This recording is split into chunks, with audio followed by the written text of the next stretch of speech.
Did you always prefer being a heel to being a babyface? Absolutely. Yeah. Because I always enjoyed being a babyface in my younger career because I was a hero in Quebec and I was in little territories where I was going at. I was getting over. But when I got to the WWF, they'd seen so many good talent and so many big, and the Americans are so patriotic. Mm. They are so patriotic. So as soon as they announced, like the heel team would come in, they'd boom. And then as soon as they announced, from Montreal, Quebec, Canada, the people right then are like, so for the people who knew us, finally got to know me and Raymond for 2 years as babyface, they had enough respect to not really boo us, but they weren't into us. And many were haters. Like, they'd still boo us, even if we were the good guys. So we had to go in and we worked like we worked and we build every match. And by the end of every match, then we became heroes. But it was a constant battle every time we came out. We never had it won ahead of time. We always had to go win it night after night to show them that we're good guys, that we don't cheat, we work hard, and then finally at the end they appreciate us. But we were never the type, me and Raymond as babyface, that's been, oh yeah, here they come. No, it was never that. It was, oh, that's the Rougeaus. But when we turned heel, man, what a party for us. Then it reversed, everything reversed. It was so easy for us to insult the Americans because it came from the heart.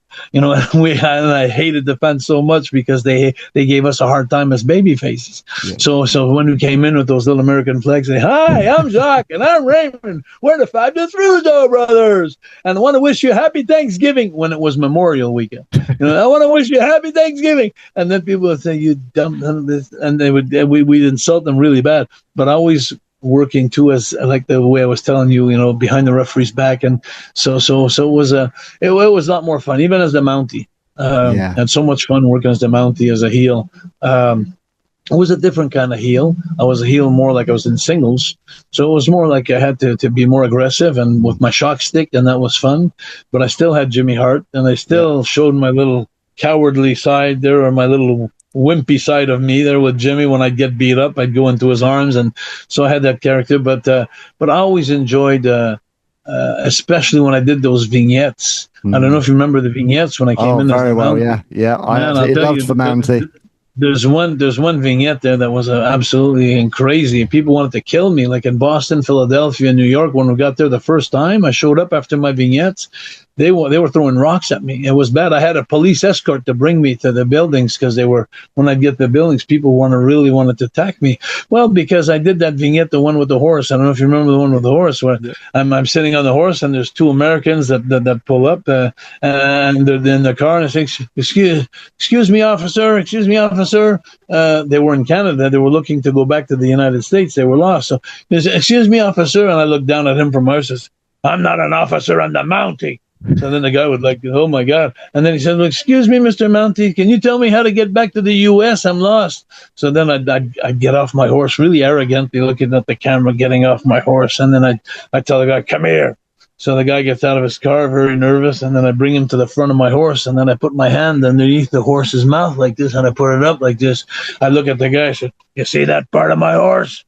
It always points to Canada. Now come here. And then I brought him to the rear end of my horse, and then I'd lift the tail up completely, and the camera was right in the arse.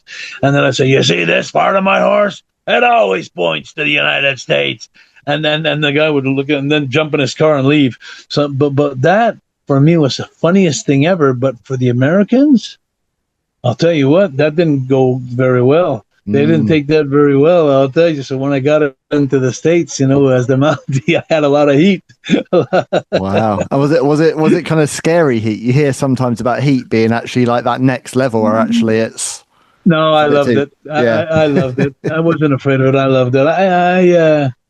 How can I say that? I thrived that actually, because I knew I was always in my own mind. I was never going to go down to being stabbed or being killed but I knew I drew the line between, the different kind of heat as the fabulous Rougeau brothers, where I was nerds.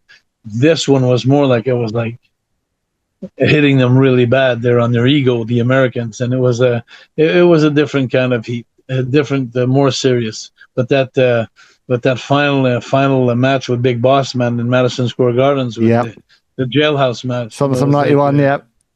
That was epic. I go in Comic Cons these days today, and I'm around the world now with Comic Cons, and one of the first things people say is like, "Hey man, that match, when you went to jail, it was so funny. It was just so funny."